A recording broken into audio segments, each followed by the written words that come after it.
Live everywhere. Daily Co's Radio on netrootsradio.com presents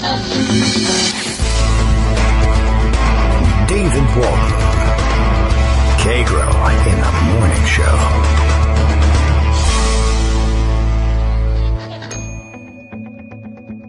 Now, here's David Waldman. Hey, good morning, everybody. How you doing? It is Thursday, May 25th, 2017. And what shall we talk about? Maybe the Montana dude who body slammed a reporter yesterday? Maybe, possibly. Do you think people will be talking about that? Greg Gianforte. Is that how he pronounces his name? Candidate for Congress in Montana's at-large House election, the special election to replace what's his name, who got the Interior Secretary thing. Nobody even remembers that guy. Anyway, I don't know what happened. Who knows? I don't think video has come out yet, but if you haven't heard the audio, it's it's pretty amazing. And who are we talking about? Reporter Ben Jacobs, who reports for The Guardian, I think everyone probably knows by now, went to ask him a question about the Trump Care healthcare bill, healthcare / steal all your money via the tax system bill, and the CBO score is out. We did get that finally. Okay, thank you. Bill in Portland, Maine reminds me his name is pronounced Gin Fart, and I think that's probably why not at this point. Oh my God, he's picking me up off the ground and slamming me. Ben Jacobs asked him, what did he think about the bill now that the CBO score was out, and I guess Greg got a little bit pissed about that. Picked him up and body slammed him, broke his glasses. The audio is amazing. I mean, just in terms of the noise that it makes. Actually, what it reminds me of is that that near miss we have from Armando, right? That's not it. That's not the audio from the actual. And I think we could probably grab it, and it really only takes about 2 seconds to get right to it. But you've probably all heard it by now. And of course, sounds like they're already out with ads about it. Move on. It says here, according to our front page write-up, thanks to Laura Clausen for being on the ball with that one. She writes it up under the headline of, all right, get this thing out of the way. Montana Republicans' assault on reporter is already featured in digital ads from two groups. Here is the Move On one, and they've got the audio. So I don't know. Should we play it? Should we play the ad? Well, why not? How long could that take? Right? The CBO score, because you know. Oh, I can hardly even hear it. Make your decision about healthcare until you saw the bill and it just came out. And what Yeah, you and thought we'll about talk to you about that later. Yeah, but there's not going to be time. I'm just curious if you have the Speak right with now. Shane, please. But you want I'm sick and tired of you guys. The last time you came here, I shouldn't laugh, but it's so outrageous. I can't even believe it. I hope you heard that. It was very kind of quiet on our end here, but I'm sure it came through pretty loud and clear. And it's nuts. Luckily, I don't think Ben Jacobs is terribly hurt by it. I think, the ambulance had to come because I think they had to. He called the police, and the cops came, and they took a report and everything, and Gianforte went on about his merry way. I think they may actually have to charge him with misdemeanor assault. As it turns out, the Montana assault statute is apparently pretty strict. They basically want serious bodily damage done. They actually want it done to reporters if possible. So now I guess we get to sit back and say this is I wish this had happened yesterday during the morning because we wouldn't have to do the think piecing of all this afterwards. Let's see. Certain conservative types are already out there saying, not a big deal. What's the problem? The media deserves it anyway, and it's just so the guy got beat up for his lunch money. What a wimp, etc. Laura Ingraham, I guess, out taking the front position on that score. And, of course, also, people wondering, well, will this, the election's today, right? Okay, so we should just put that out there. That's going to be a big deal. Now, of course, there was early voting, so a lot of people have cast their ballots before finding out that this guy was beating up reporters. So unknown exactly how much effect this can really have. And, of course, the other unknown is, do Montanan right-wingers say, yeah, good, great, I'm glad he beat up a reporter, so stupid, I hate the media. Although they sound like they moved there from New York when they did that. But then again, this guy apparently moved there from San Diego. So at least according to the tweet rumors I've been seeing. So let's see. So the question is, will Montanans be disgusted by his behavior and refuse to send him to Congress? Will it make no difference because 40% of the state may have already voted early? Will it make no difference because Montanans are not worried about beating up reporters or they even like it? And then, of course, like I said, it got to the think piece level. Then there were folks wringing their hands that it was somehow condescending and liberal coastal elite of us to wonder whether Montanans would react badly to this or not. So I guess we all have to watch out about stepping on everybody's toes about the guy who picked up a reporter and smashed him to the ground, and God knows what else he did to him. Apparently the Fox News crew that was interviewing him at the time has confirmed the report. That also ended up being a subject of controversy, as people said even Fox News confirms it. And then we had a Daily Caller reporter saying, I'm now insulted that people are saying even Fox News is saying this as though people believed that Fox News was going to cover for this guy's assault. And, well, I mean, Fox News personalities are out there doing that already. But I guess the Daily Caller is shocked to find gambling going on in the establishment. Greg Dworkin never shocked at finding gambling because, of course, there's gambling in Connecticut. Good morning, Greg. There is. Good morning. But we don't go about body slamming people that way. You don't. I mean, it's funny. How about in Western? Jake Sherman had tweeted, when you're a member of Congress, your life is in hallways. Reporters ask questions. They wait outside bathrooms. It's the big leagues. Like the WWF. Yeah, and John Tester, who is the senator from Montana, just tweeted back, it's not for everyone. Yeah. Well, that's true. A very low-key way of saying, you know what, you're really not qualified to do this. You mentioned Laura Ingraham. She had tweeted, politicians always need to keep their cool, but what would most Montana men do if body slammed for no reason by another man? I don't know. And Dan Brooks tweets back, well, out here we body slam each other. Instead of shaking hands, I type this on a beaver. Yeah, that's what you have to go out and catch your own wild animal. Just a tweet. Yeah, it's not enough parchment. It's very manly. So. There's a lot of that. By the way, it was Peter Hassan of the Daily Caller who was so upset that people were saying, even Fox News, and quickly answered by Zed Rebel on Twitter, who points out correctly, as it turns out, because by tomorrow, and that's today, that's exactly what numerous Fox personalities will be doing, covering for him. Laura Ingraham compared it to getting your lunch money stolen and going to cry to the hall monitor. Let me give you an example of how the zeitgeist has changed. Oh, all right. All right. This is the Billings Gazette. All right. Gazette opinion, we're pulling our endorsement of Greg Gianforte.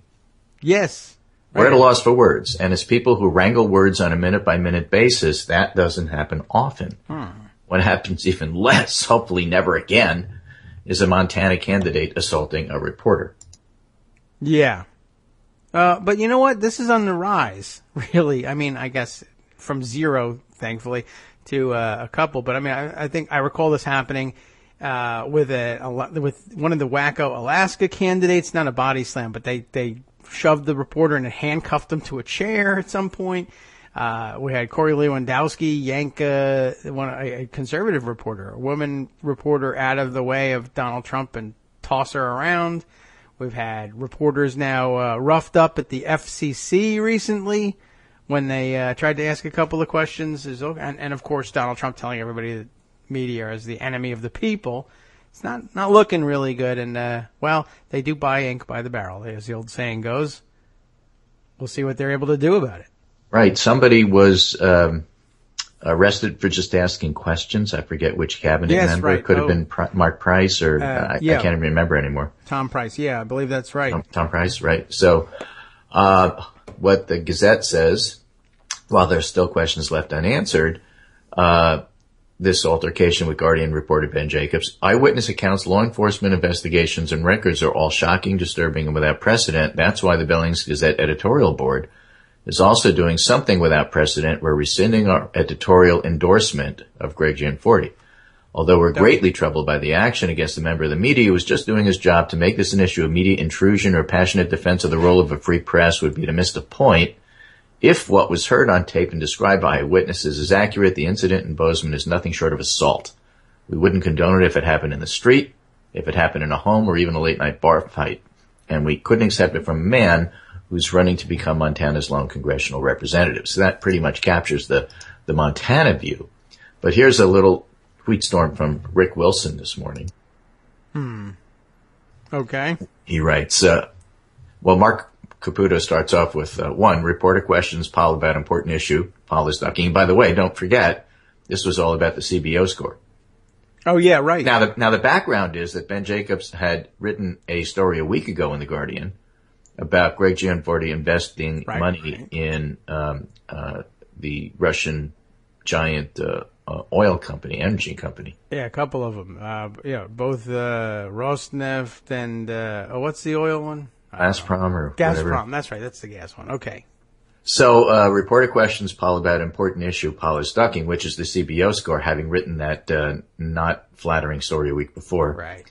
Paul physically attacks the reporter, and fascists support the Paul. That's Mark Caputo's observation. Rick Wilson tweets, the GM40 assault story is one of those moments where the cultural collapse of the GOP into the Trump troll party is captured. And therefore, I think I'm totally justified in using the word zeitgeist. First, if you're defending someone assaulting a reporter because the liberal media lies, allow me to put the jackboot on the other foot. How would you feel if the parents of Seth Rich took out a tire iron and beat the living crap out of, that's not what he said, living crap out of Sean Hannity for his impulsive lies? How would you feel if this rule got applied to Trump Bart reporters who are lying, tendentious crapbirds of the highest order? It's like a 3-second delay when I read with Wilson, so I can translate it into radio appropriate language here. Is it cool for me? You didn't know I can translate. Yeah, well. See, I speak 2 languages. I speak English and I speak Rick Wilson. Is it cool for me to beat that freakish, pasty recluse John Nolte's head because he literally joked about my daughter being raped?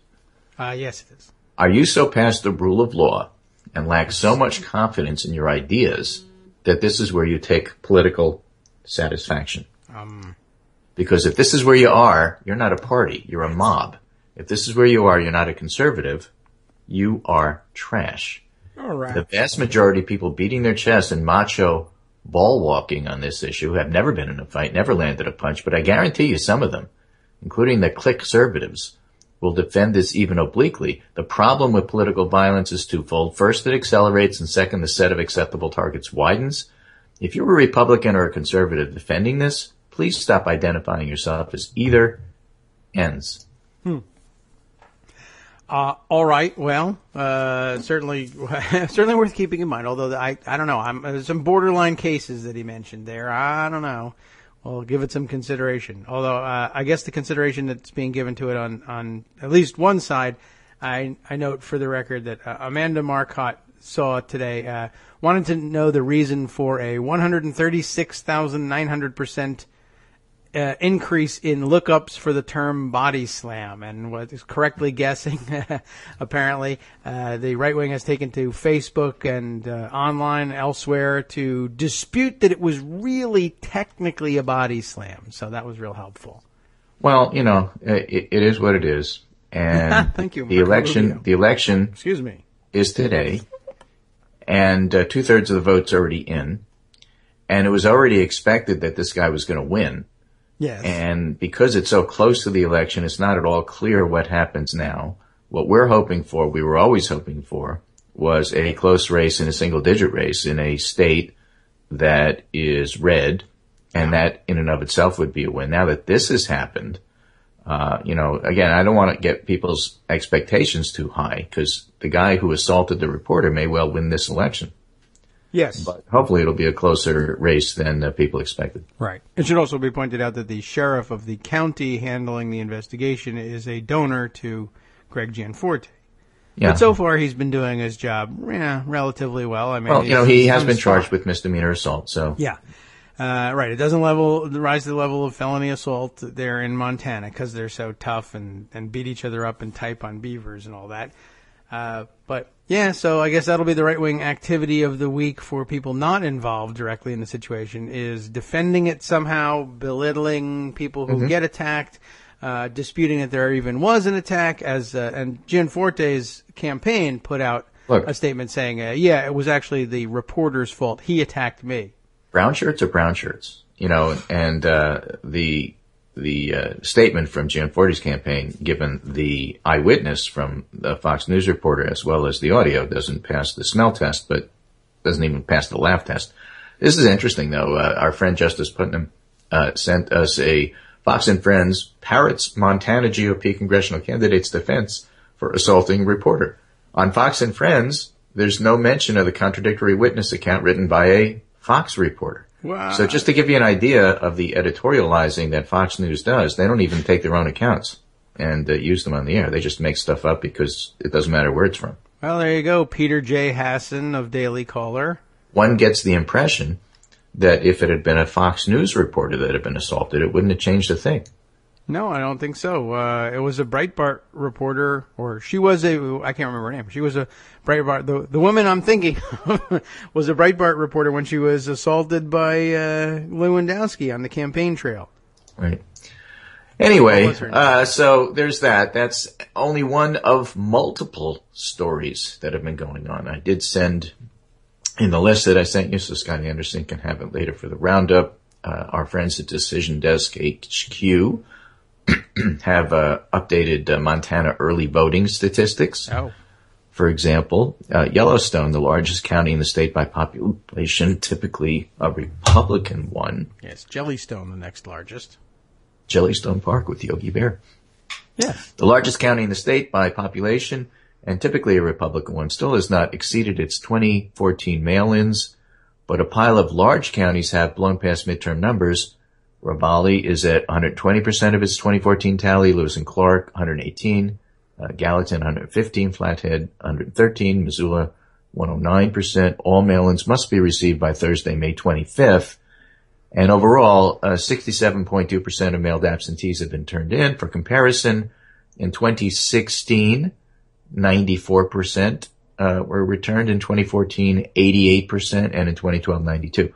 We expect a considerable number will flood in tomorrow, and thousands more will likely be dropped off at election offices, as being written a couple of days ago. So what's happening is that the mail-ins are such a large part of the vote, it's just really hard to see how it's going to wind up affecting the total in the end. Now, if the guy was going to lose, he's going to lose. Yeah. And I can't imagine anything that happened today is really going to help him with the people who show up on election day. No, I doubt it. I'm not. Obviously, I mean, there's the big chance that this guy ends up in Congress regardless, and we won't be able to tell whether it was because they didn't mind the assault or all the votes were already cast. But yeah, it's going to be pretty interesting. Although I did just see this morning that, well, who was it? I don't know. I see an ex-CIA operative who was testifying somewhere saying that Trent Gowdy ought to have, as he said, Trent Gowdy ought to have his ass kicked. So I guess this is a good timing thing. We can. Yeah, well, it's important to talk tough if you don't actually have to back it up in any way. Yeah, well, learn that as kids, right? You know, because it's really the CIA maybe have rigged this election so that Gianforte can go. Did you say CIA or CYA? CIA. I'm having trouble telling the difference here. Yeah, well, a lot of people have that trouble these days. So, well, you know, I think there's a certain attraction in the electorate for having this sort of WWE SummerSlam cage match Congress. So viewership may be up. Yeah, maybe. Anyway, there's that story. Turning to, there were so many stories yesterday. We'll try to get some of them in, but I'm sure I won't be able to. One of those stories, I beat the crap out of it. It's not even able to get in here today. This is Jonathan Cohen in HuffPost. It turns out critics of the GOP healthcare plan were right all along. Yep, those promises to protect people with pre-existing conditions were lies. It's really nice to see that in print. That's the subheading. All right. Promises to protect people with pre-existing conditions were lies. How do we know that? Because the CBO score is out. And the CBO score, of course, says that 23 million people will lose this insurance with this plan, and it will save some money on the deficit. But those people who have pre-existing conditions probably won't get covered. Yeah, and probably the reason that it'll save money is because if you don't have to buy a plan, you won't. And some of the plans offered are going to be so bad and cover so little amount of actual conditions that they'll be cheaper. And it's weird because all the critics of this plan are looking at this, particularly in the Senate, And I'm talking about people like Susan Collins and John McCain and Shelley Moore Caputo. Is that her name? Yes. The West Virginia senator. Oh, well, now you got me all confused. Capito. Capito, right. So these are people who have Medicaid expansion states that are Republicans that are going to have a hard time voting for anything like this. And that's why Mr. Understatement, Mitch McConnell said yesterday, I don't have 50 votes for this. And it's going to be hard to get 50 votes because Republicans can be happy, at least conservatives can be happy about the fact that it decreases the deficit. But 20 million people lose their insurance, and that's not going to be acceptable to what we fondly in the U.S. refer to as people. But what are the optics? Well, but they vote. Oh, okay. And the optics are terrible because, as many conservatives point out, the only thing people are going to remember about the CBO score is 23 million, not the number that it reduced the deficit. Nobody's going to remember that. No. Well, very rarely does anybody remember that. Did I see this morning that one of the Freedom Caucus leaders was apparently tearing up over the prospect of everybody losing their insurance because of pre-existing conditions? Like, I guess he got word that people didn't like this now. I'm not sure. I know that Tom McMaster was getting slammed for it, and he quit being part of the Tuesday group over it. But I don't know if that's the same thing, because he's the one that basically was promising his constituencies in town meetings that pre-existing conditions would be preserved thanks to him. And, of course, his amendment undid that, and I don't know how he thought he would get away with it. And people called him on it and said, you're lying, and it turns out he was. So I just want to read you a little bit of Jonathan Cohn's piece, because it's just so rare and refreshing to actually see lying said so often. Okay. Wednesday's report from the Congressional Budget Office ought to erase any lingering doubt about how Republicans are trying to change American health care if they get their way. And by the way, that's really in doubt. They will protect the strong at the expense of the weak, rewarding the rich and the healthy in ways that punish the poor and sick.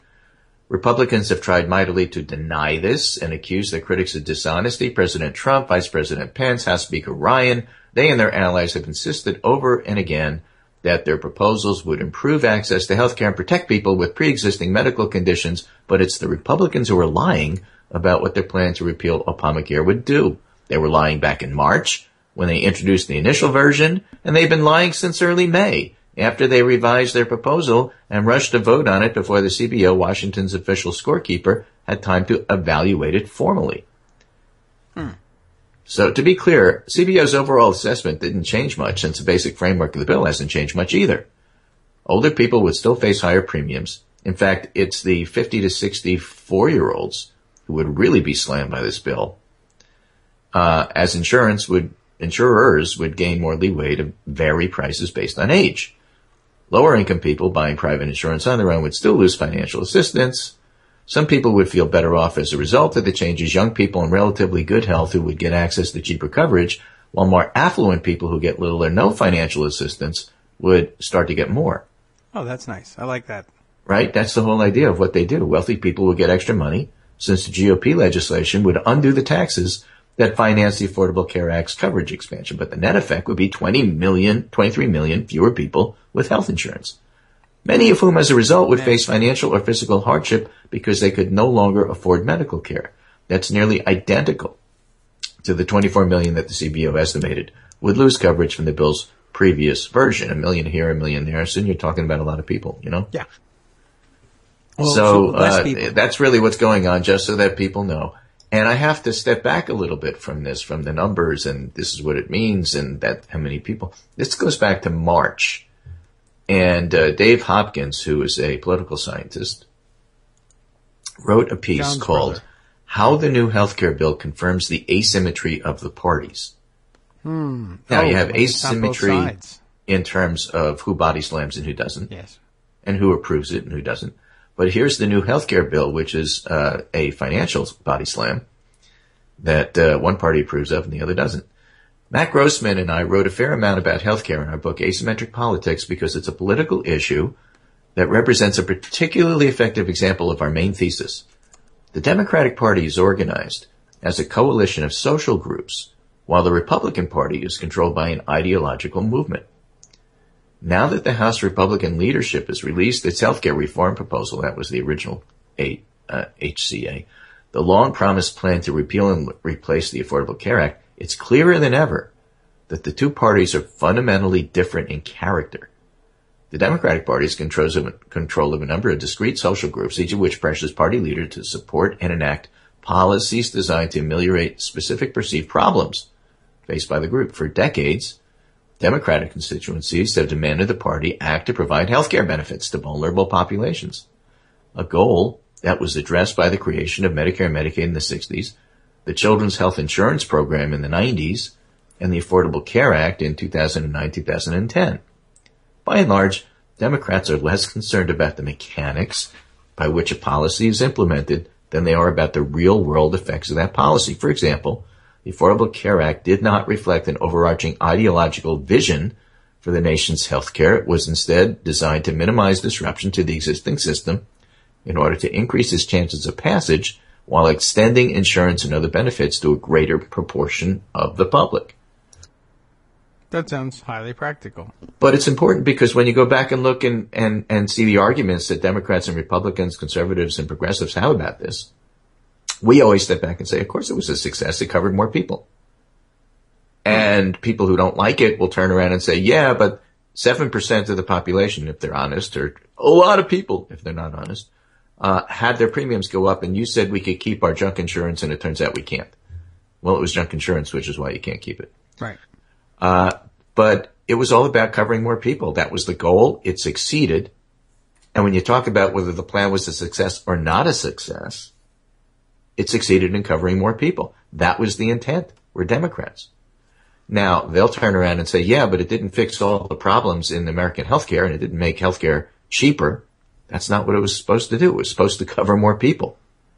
So just lying about what it is that we were trying to do is a fundamental disagreement, sometimes a lie, between the two parties. And Democrats were simply trying to get more people covered and came up with a practical way to do it. So he goes on to say, Democratic leaders worked for years to negotiate compromises with a range of powerful stakeholders in order to develop a bill that had a chance of passing into law in order to achieve at least a degree of policy-making success. Pragmatism, not purity, is the dominant style of governing among Democratic politicians and even liberals, even us, within the party who preferred a single-payer system to the relatively inelegant Obamacare, supported the legislation as a partial victory and the best realistic option available to address the practical concerns of their constituents, rather than torpedoing the entire effort in the name of ideological principle. In other words, we're not the Freedom Caucus. Oh, yeah. Now he turns to Republicans. Oh. What do you got to say about Democrats? Do you think that's fair? Yes. Okay, yes. That was a test. You passed. I just want to see if you were listening. I was right here. And yeah, I know. And you asked the question. And eating a Pop-Tart and drinking coffee. I don't know. Well, but it's radio. The question was like, now I'm on the spot. I don't know. There's a lot to evaluate there. Yeah, the 4? I don't know. What do you think? The answer. I feel like Rodney Dangerfield at the end of Back to School. I'm taking this test. I don't know. All right. Okay, let me give you the Republicans. But I think that's a fair assessment. We're just trying to get stuff done. You know, like in the old days. The Republicans, as one might observe these days, work differently. The bill that Paul Ryan and his congressional allies have released is not the product of extensive deliberation among interest groups, healthcare providers, or policy experts, nor is it designed to achieve a particular outcome with respect to the quantity or quality of coverage. Instead, the legislation is primarily motivated by the goal of reducing federal involvement in the provision of healthcare, to the extent that it's politically possible, repealing the individual mandate deemed unconstitutionally coercive by contemporary conservative ideology. I like the alliteration. Not the courts, but yeah. You know, because Atlas Shrugged, you know, and all of that. Right. And imposing significant cuts to the federal Medicaid program, which, by the way, they've certainly succeeded in doing, and Trump's budget has even more, because it was written by Mick Mulvaney, who was an ideological purist, while Trump was out of the country. And by the way, what kind of president releases his budget when he's out of the country? That is a good question. I don't think one who's not involved in it. That's the answer. Oh, yeah, right. It's a congressional budget, and he just put his cover on it. Yeah, but it is a statement of policy, and the policy is that he has no idea what's going on, and he, as an idiot, he let somebody else write his budget for him. Yes. Much has been made of the fact that the House plans to begin legislative action on the Ryan bill without a score from the CBO, estimating its total cost and projected effort on the number of Americans with health insurance. This decision supposedly reflects the desperation felt by Republican leaders to push the bill through. But the lack of interest in the CBO score, this is what's interesting. The lack of interest in, the rest was interesting too, but this is what you'll be tested on, so listen to this part. All right, yes. The lack of interest in the CBO score also demonstrates what the central purpose of the bill actually is.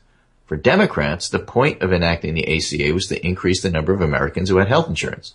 And any legislation that failed to significantly reduce the ranks of the uninsured was, by that standard, not worth passing.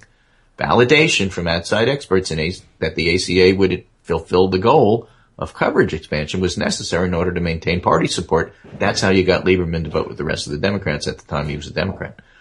Republicans, in contrast, are much more indifferent to the question of what effect their own replacement bill would have on the number of insured Americans. They're indifferent because an unfavorable CBO score will be politically damaging, to be sure, but less likely to influence their evaluation of the inherent merits of the legislation, because reducing the size of the Medicaid program is consistent with the ideologic objective of the party. It's a feature, it's not a bug. So some liberals have responded to our characterization of the Republican Party as fundamentally ideological by arguing that Republicans don't really adhere to a coherent value system, but merely do the bidding of wealthy citizens and big corporations. But the Ryan bill can't be explained on that basis. The rich benefit by receiving a tax cut, but if Republicans only cared about that, they would have chosen to pursue a politically easier path of cutting taxes. Yes. Similarly, it's far from clear that insurance companies are getting much out of the Ryan bill. In fact, the repeal of the individual mandate might well lead to a market death spiral that would raise insurance premiums and reduce the number of customers. Reducing the number of customers is not good if you are trying to, make money by getting customers. But perhaps the strongest current evidence in favor of our argument about the differences between the parties is the unique power of ideologically purist activists and pressure groups within the GOP. In what is surely the biggest political news of the day, one conservative organization after another, Club for Growth, Heritage Action, Freedom Works, Koch-funded Americans for Prosperity, has announced its opposition to the Ryan bill, the original one, claiming it doesn't go far enough. Of course, these groups' criticisms only make it more likely that Ryan's reform bill will fail and the ACA will remain in place. It's time to devote more serious attention to the fact that the increasing power of the conservative movement and growing electoral success of the Republican Party over the last 2 decades has not yet come close to achieving the major retrenchment in domestic policy that the American right has been nominally dedicated to pursuing for most of the last century. When Republican office holders shrink from risking the popular backlash that would naturally arise from large-scale implementation of their ideological commitments, note how the House GOP has acknowledged simply repealing ACA would be electoral disaster. The unelected elements of the right respond by attacking them for betraying the Republican Party's conservative principles, threatening their defeat in primary elections, forcing them to make increasingly ambitious future promises that in turn are more difficult to satisfy, just like will protect your pre-existing conditions, for example. Regardless of where one's own sympathies might lie, observers across the political spectrum should be able to agree this is not a fertile political environment for the prolific enactment of sound public policy. Now, he's a political scientist, and he's basically pointing out a couple of different things here. Yeah, the parties are vastly different. Democrats try to get stuff done, and Republicans try to enact ideological purism and can't, and therefore get frustrated and then get primaried, and then they get even worse because they get moved further to the right, which is not something that can last forever. Secondly, this is no way to pass policy. And thirdly, unstated, but still a subtext here, is that the Republican agenda, such as it is incredibly unpopular with the American people, which is how Donald Trump won. Yes. What? He ran against Republican Dawkins yes. and won. He beat everybody in the Republican primary. That is true. And so if Paul Ryan embraces him and says, we're on the same page here, we're not. What Ryan is trying to do, and Trump is basically acquiescing to now because he has no idea what he's doing, is quite different than what Trump ran on during the primary, when, for example, he promised not to cut Medicare and Medicaid.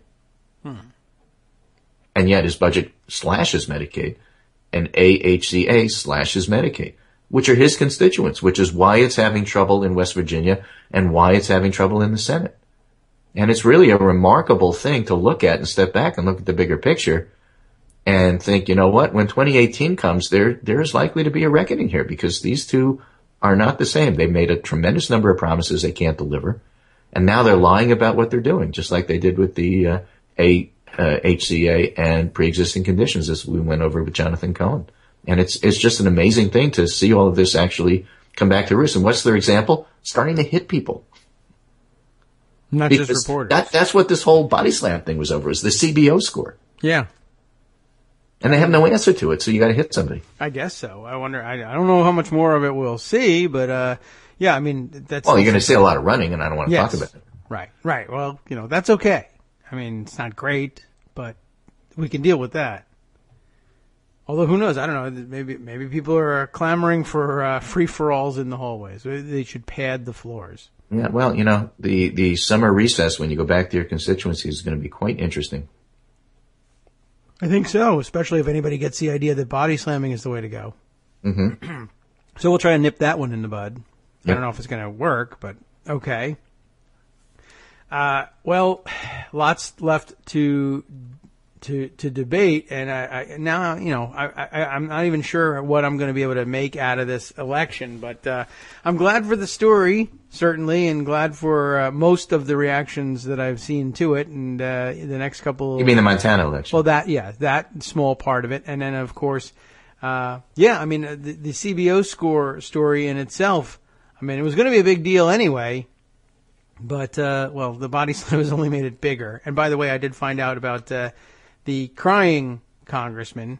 It was, in fact, Mark Meadows, head of the Freedom Caucus.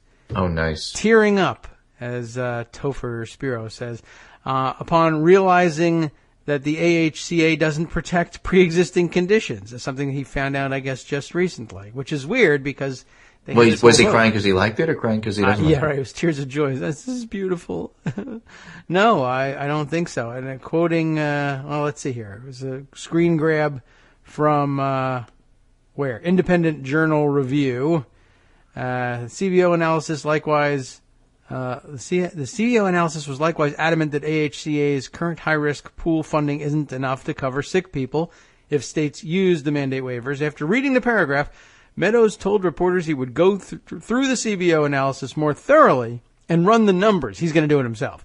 Good, because he's so bright. Adding he would work to make sure the high-risk pools are properly funded, which means, of course, more amendments. It means 10 times the amount of money that he put into it in order to make it work. And a CBO score that he would not be able to accept. But that's something they may do. I was wondering about with Joan yesterday. How will they deal with this?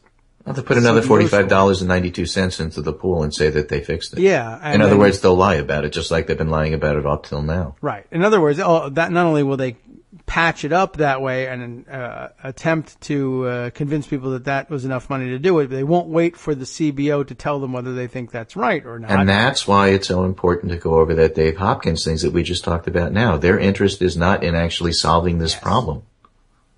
That's not what they care about. That's not why they passed this. But, somehow... They don't care about the CBO score, and they don't care about how many people aren't covered. They only care about it to the extent that they don't want their voters to kill them for it. Yes, or their sisters, apparently. Meadows, at that point, breaks into tears, chokes back tears. So he doesn't break into tears. He holds back tears. Listen, I lost my sister to breast cancer, which I'm sure is impactful for him. I lost my dad to lung cancer. If anybody is McMaster tells those stories, and the constituent said, I've heard that story a gazillion times. I don't really care. What did you do with this bill? That's not going to fly. Yeah, I mean, it doesn't fly in the face of these reporters here, but it's rather amazing what they resort to. So he's lost these family members. His dad, he says, also to lung cancer. If anybody is sensitive to pre-existing conditions, it's me. Well, I guess nobody's sensitive to pre-existing conditions because it's you. Right, because clearly you're not, because, you're not doing the stuff that would actually fix the problem. So in the time I have remaining, which isn't very long, I'm just going to, you have the Montana story and the election today. You have that big CBO thing, which is wrapped into it. And then, of course, you have the major stories that Trump, when he gets back from his fantasy vacation, is going to run into. There's the New York Times. Top Russian officials discussed how to influence Trump aides last summer. We have the Washington Post story, how a dubious Russian document influenced FBI's handling of the Clinton probe, a very aggravating story, which suggests that one of the WikiLeaks faked documents that Comey thought was real suggested that Loretta Lynch wasn't going to be a very good objective decider of stuff, so he would have to do everything himself, which led to his public discussion of the Clinton email stuff, which essentially changed the election. Not just the second one right before the election, but the first one back in that summer. And so that's a huge story there. There's a bunch of polls out with Trump's approval essentially staying the same 39-40 in terms of approval and not changing that much, certainly not getting better. And when you go back and look in the numbers, you find some remarkable stuff in there. For example, Quinnipiac poll, American voters believe 54-43 that President Donald Trump is abusing the powers of his office, according to a new poll. He gets a negative 37.55 approval, and he's underwater among every party, gender, educational age, and racial group except Republicans, who approve 84-13. And people, white voters with no college degree, 52-40. White men who are split, 47-46. People think he fired Trump because he was getting too close with the Russian investigation. Voters do not believe, 54-31, Trump's claim that Comey told him on 3 separate occasions the president was not under investigation. And he remains mired in dreadful mid-30s approval numbers, and the red flags that are popping up tell an even darker story. Retirement age voters are leaving in big numbers. The most alarming determination is that President Trump is abusing his office. So you also look at strong support for Trump, and has dropped 8 to 10 points. There's Ipsos polling on that. There's Fox News polling on that. And, just to bring them all together, he's not getting any better. He's not gaining any support, and he's bleeding support little by little by little. Then there's a nice Vox piece here, the many ways Trump has tried to intervene in the Russia investigation, in one chart. Always nice to see.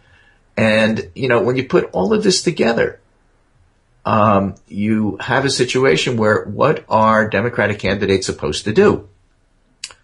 There was Armando's favorite reporter, Chris Arnott, pointed out, it's better to talk about healthcare than it is about Russia. And I retweeted that, and Armando threatened to block me. Well, why would that be? Oh, he's tired of Chris Arnott. No, but why say that? would it not be true? Because that's what's happening in Montana. You do have the subtext of the Russian discussion. That's the original story that Ben Jacobs, the reporter, had written about the Republican candidate in Montana a week ago. But that's how it should be. It's the subtext, and let it ripen. And the main thing to discuss is the CBO score and 23 million people losing their insurance. That affects everybody. And that's what he got body slammed for. So that's the bigger issue right now. Now, whether that'll be true by November 18 as the story ripens is a completely different story. But for people who are running now, like John Ossoff next month in Georgia 6, which will be June 20th, the healthcare is going to be the major issue. And a lot of these candidates are finishing their candidacies and their election runs with their closing argument about healthcare, and that's how it should be. I guess so. Well, I guess so, unless they all get body slammed, in which case. But the Russia stuff isn't going away. It's getting worse, but let the national reporters in D.C. deal with that. Eventually, it's going to come back, and when it does, and when it's relevant, bring it up. Well, it's not like you should ignore it. Let the commentators do it. Yes, well, it certainly was relevant in Montana. Yeah, but as the candidate, concentrate on healthcare if you have to pick one thing. Normally I would have said that would be the less likely to drive a candidate to body slam anybody, but I guess not. I guess not. Anyway, so that's the story for today. Lots of different pieces, lots of different issues, lots of different angles. And remember, in Montana, we body slam each other. And then we write messages to each other on beavers. Who knew? Yeah, I had no idea that was the case. Yeah, neither did I. But I really like that Rick Wilson piece. I think it's very good. I did send to you a little graph of the uninsured rate and how it would jump under the GOP health plan. And I think that's important for all candidates to know. And with that, and without any body slamming, verbal or otherwise, this is Greg Dworkin speaking to my friend David Waldman Kagro in the morning on this Thursday, May 25th. Thank you so much for listening will follow with great interest the results of the Montana special election. Remember, special elections are special; they're not general. But we'll, right. David will be back tomorrow, and I'll be back on Monday. That also is special. Yes, and we'll talk some more. Okay. Very good. Thanks very much, Greg. Good luck not getting body slammed today. I'll do my best not to. Well, it's all about health care for you, so watch out. Right. Actually, today is National Wine Day. I don't know if you know that. It's only going to help with the body slamming, I would guess. Well, Charles Blow tweeted this great sign, which I'm going to take to heart. It says, Lord, give me coffee for the things I could change and wine for the things that I can't. Okay, but we wait until some, decent hour at some point. Well, it's 4:00 somewhere. Yeah, right. And in France and Europe, where Trump is these days, he's not in France at the. Is he in France? I don't know. He was just meeting with the newly elected French president. President. President Macron. As a matter of fact, he and Macron got into a handshake match. Yes. Did you see that? I had that right. I had a little more wrestling. Phil Rucker was the pool reporter and talked about how they were actually hand wrestling over this. It was, manly men trying to establish alpha dominance. And it was really rather remarkable. Yeah, the French guy won. The French guy won. He did. Yeah. And That's so amazing. he made Trump grimace. And, of course, that's hugely important. Right. I've always thought of Trump as the grimace. Here's what Rucker said. The two presidents, each wearing dark suits and blue ties. Trump's was thick and royal blue, probably a tape on the back. We don't know that. Oh, yeah. Macron's was skinny and navy. Sat in antique cream-upholstered armchairs with two American and French flags behind them. They shook hands for an extended period of time. Each president gripped the other's hands with considerable intensity, their knuckles turning white and their jaws clenching and faces tightening. It's like Ernest Hemingway should have written about this. This is fantastic. Oh, big compliment. Yeah. I saw some pictures, some zoom-in photos, and it looks like clearly people are briefing their leaders on Donald Trump's handshake tricks and what to do. And so they know how to do it or how not to do it. Yeah. Do you clinch? Do you try to stay away? Do you try to blend into the drapes? Right. There's lots of different ways of trying to avoid this sucker, but illustrated I guess here. they're learning them all. Hey, listen, the Europeans are very smart and we would do well to listen to them. Oh, well, Eurocentric of you, but okay. I am. Okay.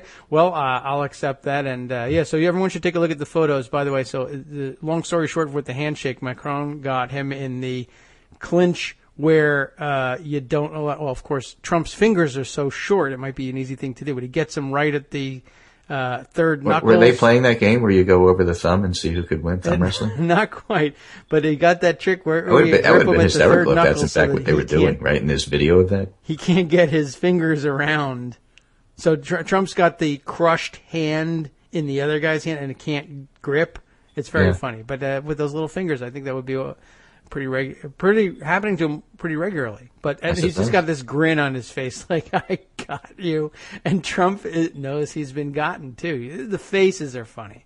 It would have been funny if all of a sudden there was like confetti coming down and large music and fireworks. And, it's like, worldwide wrestling. We won. And, yes, that's true. There should be a score. He goes around the stage, with his hands up in the air like Rocky VII or whatever. At this point, I would put a joy buzzer in Trump's hands. I suppose all the time, and just it's well worth the surprise alone really would make it worth it. I would try. Can you imagine? I mean, he goes to Rome, and the Pope gives him a book to read about climate change, which, given it's Trump, I suppose it was a coloring book. Trolling. Right? And then he goes to Brussels. Yes. And the Europeans have gifts for him. And what do they give him? A joy buzzer, a whoopee cushion, and a dribble glass, and a whole bunch of other stuff that they think will attract his attention.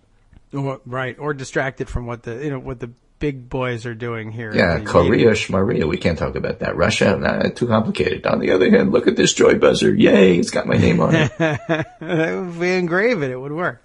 Yeah. Paint it gold and you got a winner. Yeah, I love NATO. And then he leaves, and that's what they wanted from him. Yep. Ugh.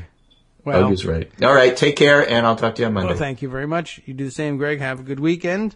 We'll catch up on all the less meaningful news that, I don't know, it all provides context at this point. Yes, there was the handshake. And yes, it looks like Macron got the better of the situation here, and we actually have to pay attention to these things. Speaking of giving the president gifts, I also did see this morning that, as with almost everything, Trump describing everything in superlative terms. He's once again assuring everybody that his meetings in Saudi Arabia were unlike anything anybody has ever seen. There was Jim Acosta was reporting that Trump had just said to the European Union leaders that he was sitting down with, it was very spectacular, his meeting with Saudi Arabia. Very spectacular. I don't think there was ever anything like that. There was beyond anything anyone's ever seen. Once again, just like he was saying the other day, that nothing in history had ever approached the gathering that they had put together. I mean, I don't know what this guy's idea of history is, but before he was running for president, I always found his tweets humorous because you couldn't believe the extent to which he would brag about himself. But then it got worrisome because of course he finally did run for president, and it became clear that this act might actually work. And what are we going to do with this idiot? But he just goes around making these ridiculous claims like he's setting the pace for world history. Nothing happened in Saudi Arabia. And even those small things that did happen, we can't even be sure they really happened. Increasing evidence that there wasn't anything of substance signed in those overblown military deals. We've got no idea what's involved in that thing. I've yet to see the paperwork behind it. People have told me, did we report this yesterday, that they were actually, it turned out to be memoranda, as they say in the any business really, a memorandum of understanding as between, I guess, the vendor Lockheed. Although why Donald Trump would be signing a memorandum of understanding on behalf of Lockheed. I guess the memorandum of understanding, therefore, it would be between the United States, the country transferring the weapons. Are we paying at all for these weapons? I mean, it's a weird thing. It's a weird thing the way arms get transferred. Arms of that scale, I suppose, involve country to country transfers. But is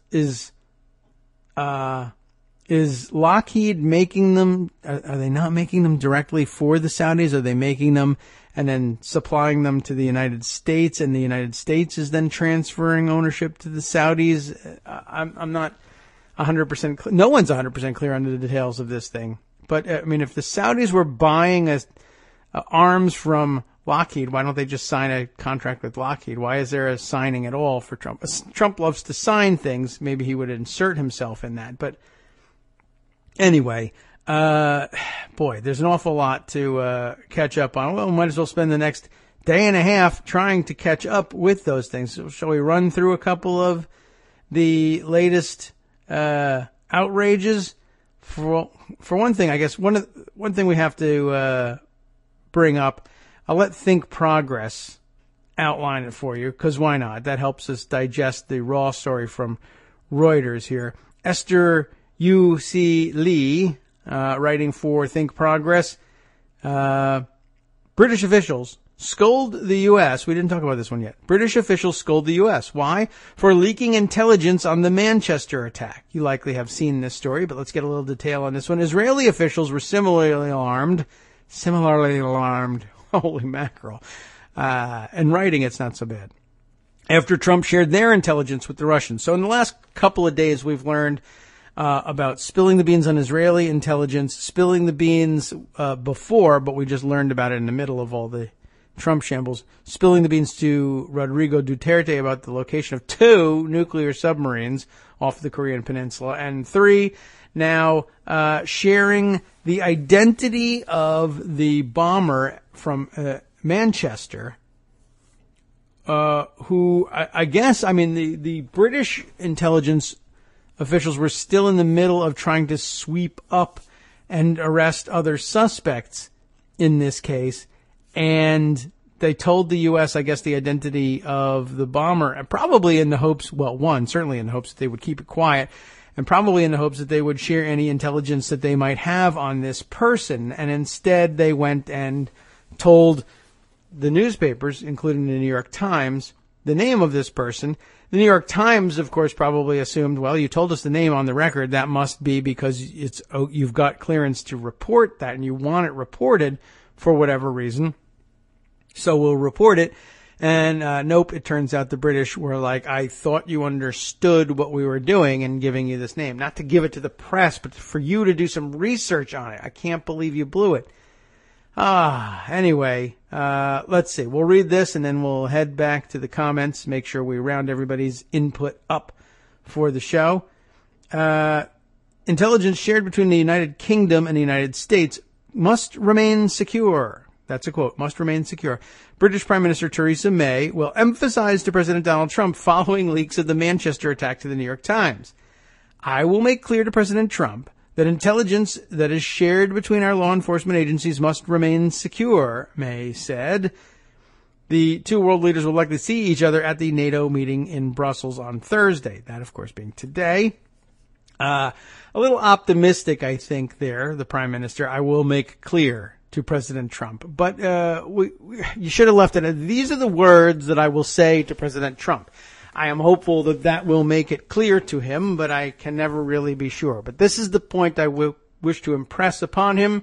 Whether or not he allows it to penetrate his skull has yet to be seen.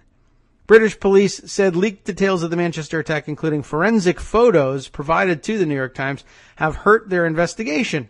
And the police investigating the attack have stopped sharing information with the United States, the BBC reported. This, of course, is same story with Israel. They already are trying to keep their mouths shut in terms of sharing information with the United States. They no longer trust us to keep it safe. Details regarding the name of the alleged bomber, which I guess, are we now supposed to say it or not? I don't know. It's here if you want to look it up. Were published in the U.S. media, including right here in Think Progress, before British police released that information to UK media. The Times published graphic photos of the bombing at the Manchester Arena, including scenes allegedly depicting parts of a shirt worn by the suicide bomber and bomb parts used in the attack. A U.S. law enforcement official later authenticated the photos and said they had been provided by British authorities to American investigators, CNBC reported. Britain's official threat level was raised to the highest level, or critical, following the Manchester attack, with armed troops deployed to guard landmarks. British Home Secretary Amber Rudd said Wednesday that American leaks about the Manchester bombing investigation were irritating, and that he had been very clear with our friends that that should not happen again. Trump has yet to fully respond to the news regarding British intelligence.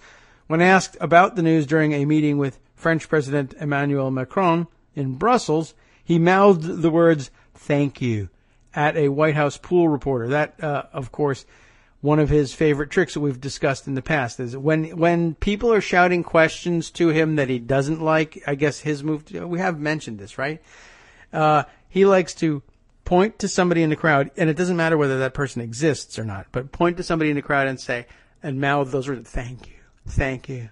Because what that's meant to convey is someone out there in the crowd, yes, you're all shouting tough questions at me and being critical, but out there in the crowd, you can't see him, but he's there. Believe me, this much I can tell you. He's out there and he's shouting compliments to me over the noise of your very, very bad questions. Over and above that, though, I can hear it because people have told me I have the most fantastic hearing in the world. I score off the charts. People, literally, doctors throughout history, going all the way back to Sir Isaac Newton, have told me, and he's still around to tell me things like this, that I have the most, scientifically, mind you, this is proven, I have scientifically the best hearing of anybody in history since the invention of hearing, I think. Anyway, I can hear him over the crowd shouting compliments. That's the trick that he does now. So you'll see that every once in a while. And I've seen it in a couple tough spots before. The thank you move. It's really quite clever. I mean, actually, whoever came up with it is something of a genius because I think it works pretty well. So let's see. So here he is. Although here, I guess the pool reporters have caught on to it because they make note of the fact that he is pointing and mouthing the words thank you. This time he pointed at a reporter What's he thanking him for? Let's see if it even makes it into the report. President Trump, this is Phil Rucker's report here, did not respond to 2 questions asked by the pool as aides tried to shepherd journalists out of the room. Trump was asked whether Mike Flynn should cooperate with the Russia investigations. He only said, thank you. Your pooler asked Trump a follow-up question from the one posed at Macron's arrival a few minutes earlier, whether Trump had anything to say about British intelligence sharing. The president looked at your pooler in the eye and mouthed the words, thank you. The 2 presidents, each wearing dark suits and blue ties, and that was, I guess, the part of the dispatch that Greg read to us about their matching dress and then the handshake. Very interesting. More interesting to me, I like the thank you move. That is pretty cool. Let's see. Anything else to sum up Esther's article here in Think Progress? Israel, a U.S. ally, similarly alarmed after Trump. God, they did it again. Similarly alarmed. Oh, I got it better that time. After Trump shared classified information with Russia. Moving forward, Israeli officials will now alter how the country shares intelligence with the United States. That is to say, very rarely, I think, will they do it. Last month, Trump gave sensitive information to Philippines President Rodrigo Duterte about 2 nuclear submarines in Korean waters. All right, so good wrap up there. We got all of those pieces in. Moving right along. Oh, yes, right. Some comments that we have sitting in our KITM hashtag column on Twitter. New listeners, be sure to hashtag your Twitter comments with KITM for Kagro in the morning. We include the T in that. It makes it a lot easier for me to find those comments. Let's say Justice. Yes, noting this is true. Sean Hannity taking an abrupt vacation, as it turns out. I saw that last night and tweeted out just sort of vacation asterisk next to it. This is the MO of Fox News hosts on their way down. They say all of a sudden, oh yes, I was scheduling this vacation to, the farm upstate, for all this time, and I forgot to tell everybody. That was the move from Bill O'Reilly. It would be really something, though, to see us end the first couple months of the Trump presidency with Sean Hannity out, Bill O'Reilly out, Roger Ailes dead. It could be better. There's more to go, and there's an endless supply, of course, of these kind of idiots, and I suppose it will be. It's probably not the end of hearing from Sean Hannity. I think he may even at this point be angling for a firing so that he gets a severance package and then can run off to start their own, total wacko conservative network somewhere else. That's my guess. Anyway, Grant Brown also with a comment about the contract situation, the arms sales. By law, contractors are prevented from negotiating directly with foreign governments on restricted weapons, and that makes good sense. And so I guess the United States has to intervene in all of that and approve of the arms transfers, which also reminds me that Rand Paul, who last time called for and got a vote on the last Saudi arms transfer in recent memory. He lost the vote, but he got it. Now says that he'll be doing the same thing with this latest arms transfer, which is great because presumably at some point then we'll get a look at what's in the paper. And I'd love to have some questions asked about, again, I still don't really think that Jared Kushner maybe saved them any money whatsoever. I'd really love to see that investigated, but it's a very, very, very minor point. But again, they'll lie about anything, and sometimes it's fun to catch them in those lies. Let's see. Brian tells us, our Canadian pundit friend, Canuck Pundit on Twitter, I had no idea Jesse the Body Ventura was running for congressman in Montana. He's not, of course, but everyone loves body slams, and it makes everybody happy. All right, let's see. Justice also sent me Eric Bohlert's tweet noting, priceless as it is, Fox News doesn't believe Fox News about the Gianforte assault. So, things are still a little bit up in the air about where they're going to land on whether they're going to believe this thing or not. Speaking of, a million other things. Where else can we go? I mentioned that Jared Kushner maybe not necessarily telling us the truth about the arms deal, and that it was relatively a small point. Here's another relatively small point, but just another one for the, Jared Kushner is just such a level-headed, moderating influence on this White House. I think he's as bad in most, if not all respects, as Donald himself, although so far he has had the good sense not to admit on camera or on tape anywhere to having sexually assaulted anyone. And I hesitate to level the charge, but I will do it at some point. If it becomes necessary, I'll be unafraid when the day comes. When somebody else, in other words, does the legwork and proves it true, I will join in and point at that story and say, yes, there you go. But all right, look, no evidence that he is involved in anything like that, but lying about everything else, lying, cheating, stealing, I think we're in good shape saying all these things are occurring. Here's the lying part, or at least, this doesn't prove it, but it raises questions. Good enough for me. We're a radio show. I don't know. What does that mean? Let's go forward. Jared and Ivanka's rabbis also don't know who gave them permission to fly on Shabbat. I told you this was going to be a minor point. As you recall, they left for Saudi Arabia last Friday, and as you may know or recall from part of our discussion, for practicing Orthodox Jews like Jared Kushner and now, these days, his wife, Ivanka Trump, to fly on an airplane on Friday evening, Friday after sundown, during the Jewish Sabbath, Shabbat, which begins sundown Friday night and continues until sundown Saturday night.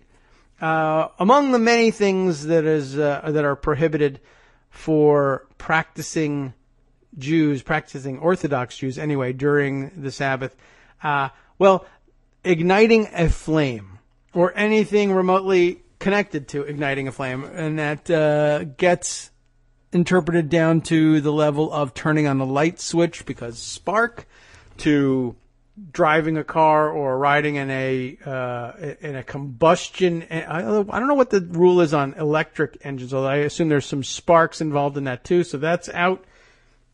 But the combustion engine is out. Definite no-no driving the things. Mostly a no-no riding in the things as well, which is why you will see, if you live in a neighborhood with an Orthodox Jewish temple in it, you'll see them walking to their Shabbat services, not driving.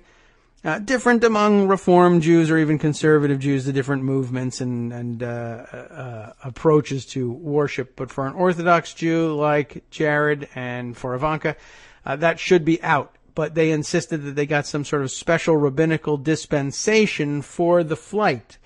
A flight, by the way, to Saudi Arabia, which, I don't know. Anyway, there is an allowance in Jewish rabbinical law and Talmudic law, and even directly in the Torah itself, the Old Testament. There is an exception that can be granted on a case-by-case basis for breaking Sabbath rules if there's a life at stake. If you're directly involved in saving someone's life or preventing the loss of life with the breaking of this rule, then of course it's permissible. They're not crazy. They're just strict. So the question is, can you find a rabbi willing to interpret the state visit to Saudi Arabia as saving a life? That is, I guess if you were trying to make the argument, you would say, well, I'm promoting peace between countries and so therefore lessening the chances for war, saving somebody's life. I just don't know whose life it is. In most cases, they will just say, you really needed to plan your travel better. The answer is no. And you, after all, were responsible for the planning of this trip. And by the way, if it's 9 days and they left on Friday, right? Friday, Saturday, Sunday, Monday, Tuesday, Wednesday, Thursday, Friday, Saturday would be the return, which would be Shabbat again. This is about the worst plan I think Jared could have made. He will have to have a dispensation for flying to Saudi Arabia and back from Europe also on a Saturday. There on a Friday night, back on a Saturday.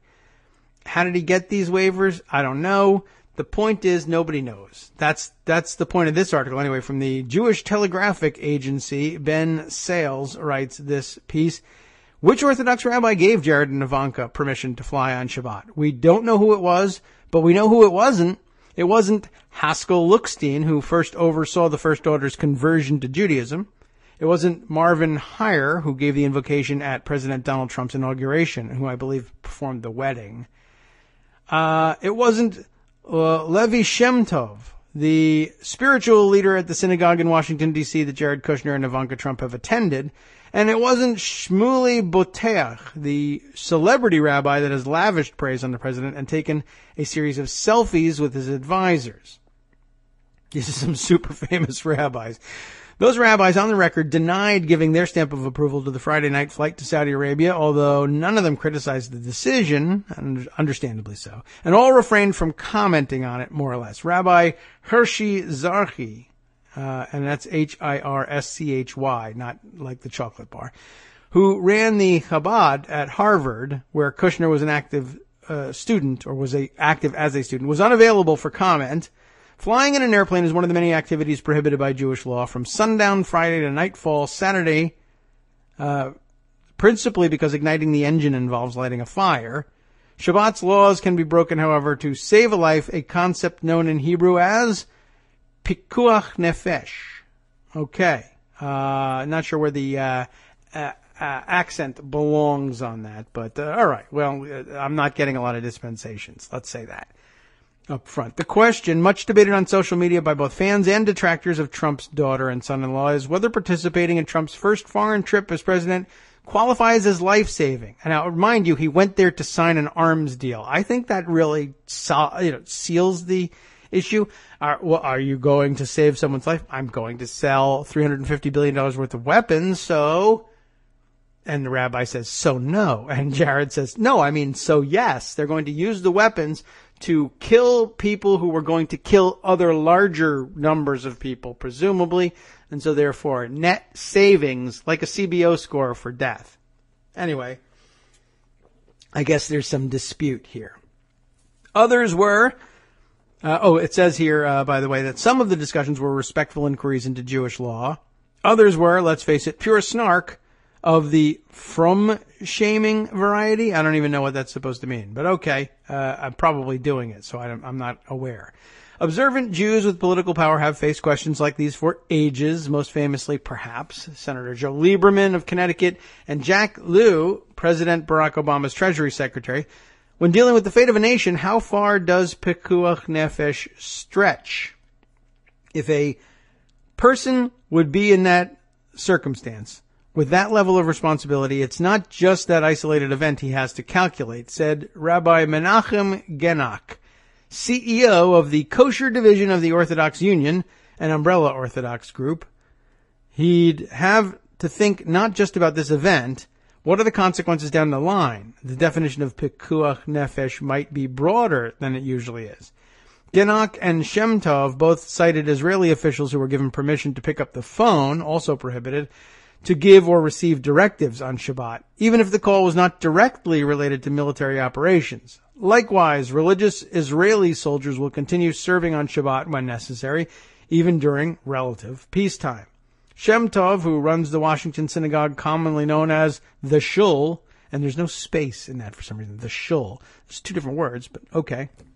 They call it the Shul. Generally has a narrow definition of saving a life. He will give elected officials who consult with him permission to break Shabbat laws only if they are personally needed in the situation. It cannot be deferred until Saturday night, and someone's life is actually at stake. Again, mind you, he could have scheduled this trip to leave Saturday night, or to leave Thursday for that matter, and come back also on a different day. It was up to Jared. He arranged the trip. He arranged it to need 2 dispensations. I don't know. I think that's poor planning, or the guy just doesn't like Shabbat a whole lot. I don't know. Let's see. So Shem Tov's still discussing things here. He also said there's no blanket answer for this question. It must be dealt with on a case-by-case basis. I've been getting questions like this for about 20 years, and I've only found it appropriate twice to allow any exemption from the rules. They involved immediate and unequivocal situations affecting preservation of life. There's more about it, how he discussed things with Lieberman when he used to go to the shul. Let's see. Although a range of activities are prohibited on Shabbat, Jewish law does not treat them all equally. Some are deemed to be prohibited by the text of the Torah, while others prohibited by rabbinic consensus, which is considered less severe. Genach noted, for example, it's always a good time to learn this stuff, that driving a car, which involves igniting the engine, is considered more severe than riding in a car. As it happens, Kushner and Trump also reportedly received permission ahead of Trump's inauguration on Friday, January 20th, to ride in a car that night. Which rabbi gave that allowance? Also unknown. But every rabbi that JTA spoke to for this article cautioned against criticizing those decisions without being privy to all the details. What's at stake long-term or short-term, Ganak wondered. You never know what the next steps will be. I'm happy that I'm not in that situation, that I don't have to deal with these problems. It says have to, but it means don't have to. So, there you go. Let's see. Oh, Rebecca Roman's surprised that rabbis have a union. Oh, no, not quite that kind of union, but all right. Certainly the word alone should be enough to panic conservatives. And, well, thanks a lot. Now you're triggering a pogrom. We really appreciate that. It's all on you, Rebecca. You shouldn't do such things. What else have we got to share with people? Man, a little of everything. Where should we go? We have the time, although I was thinking about saving this for Friday. Or now, yes, it's time to discuss Monday, because Monday is Memorial Day. We'll have the house full. Plenty to do here, so I think what I should do is record a show. We can get to all of this great stuff, including some very involved and very deep reporting on other Kushner activities that many of you have brought to my attention. Well worth analyzing, and maybe that's better saved for Friday or Monday show here. I'd like to also note for the record the work printed just recently in USA Today, but also jointly reported with the Associated Press, that a lot of people have brought to my attention because, of course, it bears on the gun fail issue, which we haven't visited in a while. Is there auto-playing video in this? Of course. I'll have to, be on the lookout for that. Let me go to the USA Today version of the article. Lots of papers have been running it from the wires and putting their own interesting spins on the headlines and everything. But here's the deal. It is Nick Penzenstadler, Ryan Foley, and Larry Fenn writing, I guess, jointly. I don't know who's where, except for Ryan. Ryan's Associated Press. And Ryan, I know because we spoke some months ago about the gun fail issues, about and about a lot of the issues wrapped up in this article. And I'm really grateful for him carrying this story forward, because we discussed a lot of what's in here, and I was trying to be very straightforward and honest about these things, as I always try to be, but particularly around a sensitive issue like this one. He had asked me at some point in our discussion about whether I think what came up was, he asked, what else, was I seeing trend-wise in the gun fail reporting, collection of reporting that I was doing. Aggregation of reporting, I think, is the term everybody likes to use these days. And I said, there is something to this story of this sort of very wide range of penalties that end up being visited upon parents and other adults who leave their guns unsecured, and they're found by kids, and those kids shoot themselves or others. And depending on what state you're in, and depending what jurisdiction within that state, and it seems in a lot of cases, depending on other factors like socioeconomic status or even race, there's a lot of difference in the way those parents get treated. And when you see parents get arrested for these things, it is very frequently the case that they are less well off and black. Whereas well-to-do white families tend to have the whole thing waved off as, gosh, haven't they suffered enough? There's enough tragedy here. But I couldn't swear to them that I had data that would really establish that solidly. But it seemed that way to me. And that could have been the end of the story. At that point, Ryan Foley and his colleagues could certainly have said, well, this sounds like a real complicated issue, and I don't know if we're going to be able to get this one done right and past an editor, et cetera. But I guess they stuck with it. So here's the USA Today article. Added agony.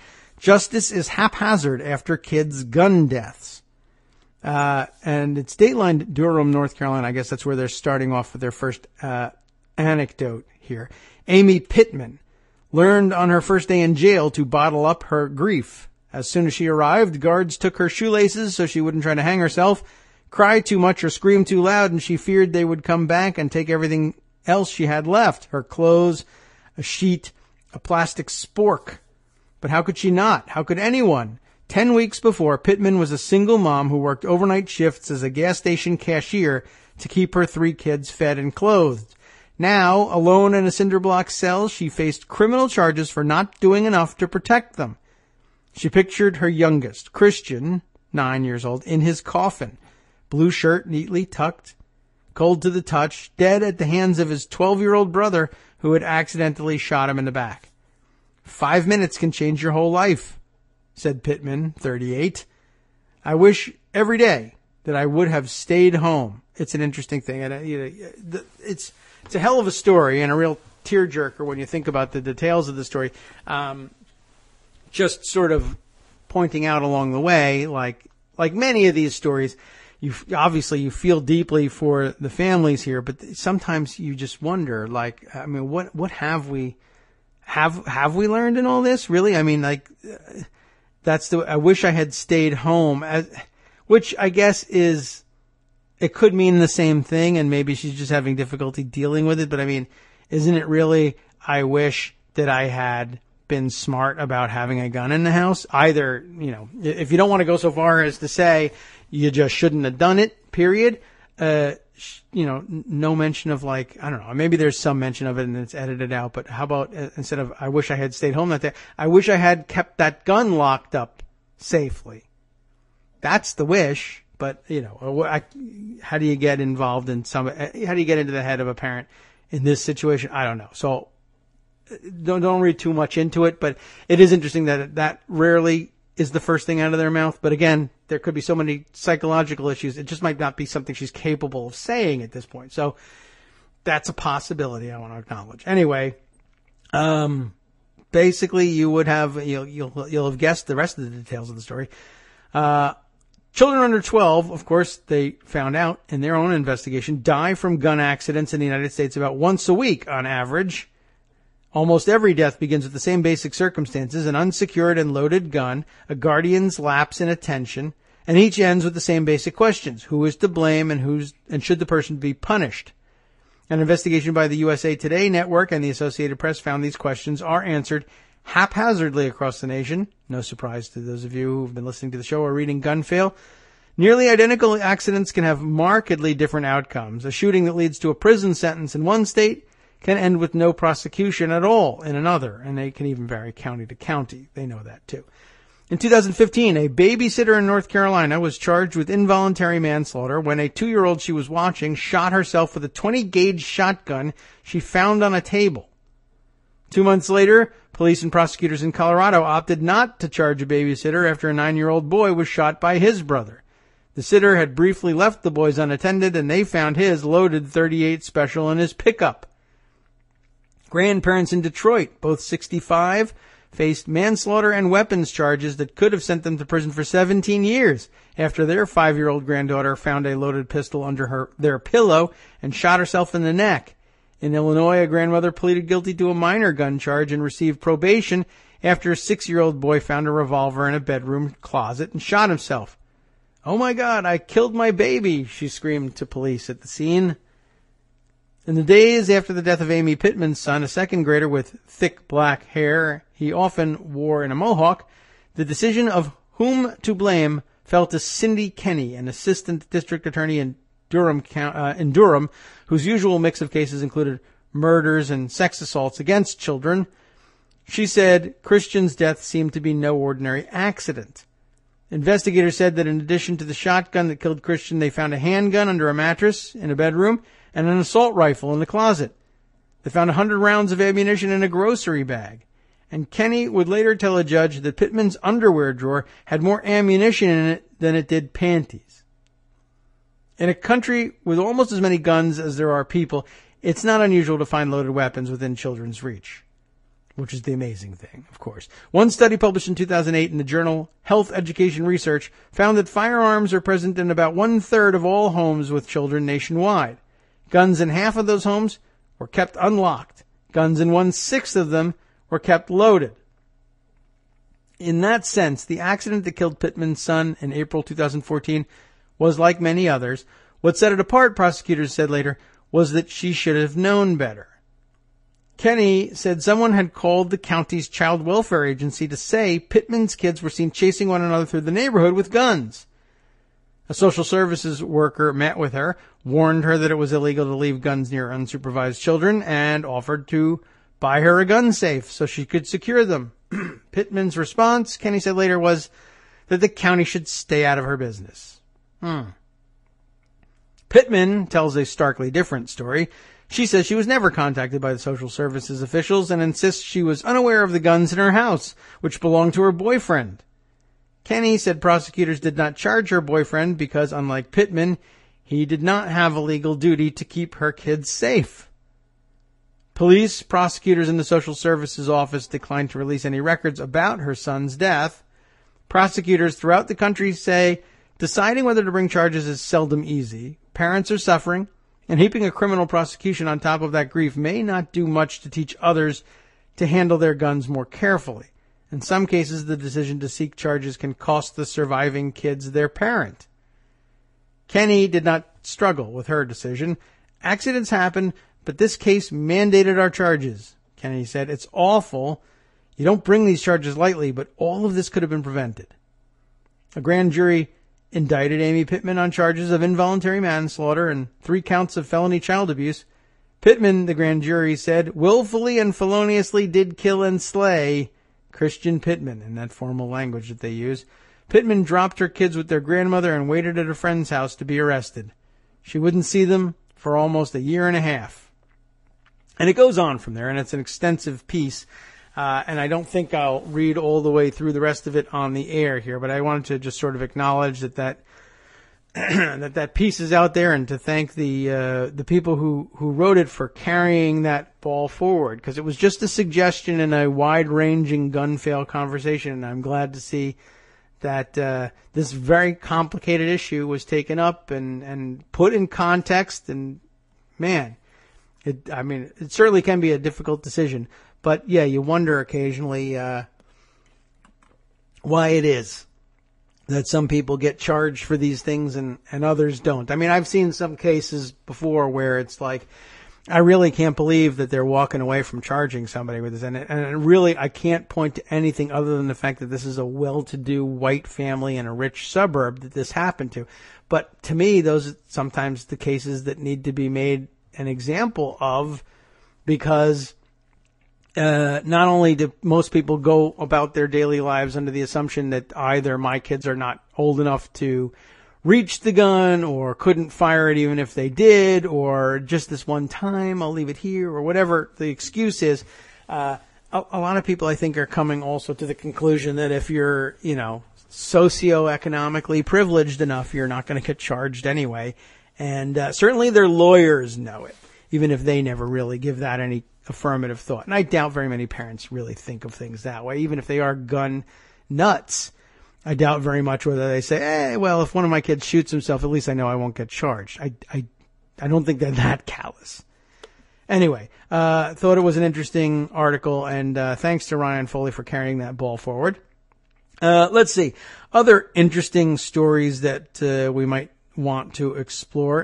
Let's just follow up on this one a little bit. We've of course brought this one to your attention in the past, and I had an update on it from a couple of weeks ago, and I don't think we ever got to it, but now I guess we get to the conclusion. We might as well just start there. Josh Gerstein, writing for Politico, a piece called Under the Radar, or a section, I guess, called a column called Under the Radar. His column on the courts, transparency, and more. And so now that I scroll down, I can see finally the title of the piece. Suit over billionaire's underage sex abuse settles. What's this about? A woman who alleged she was held as a teenage sex slave by a well-connected billionaire financier has settled a lawsuit accusing another woman of facilitating the abuse. We are talking here, of course, about Jeffrey Epstein, weirdo, recluse, pervert, billionaire, and friend of, well, just about everybody, amazingly enough. Donald Trump included, but of course no record of his weird connections of friendship is complete without also mentioning Bill Clinton, and also apparently, allegedly, Prince Andrew of the United Kingdom. So, of course, he denies it. And also Alan Dershowitz is wrapped up in this one. This is a weird situation, this whole thing. But this, this case in particular, also very weird, because the names that are going to get invoked. Virginia Giuffre, Giuffre, as she's now known, alleged she was pulled into years of abuse by investor Jeffrey Epstein.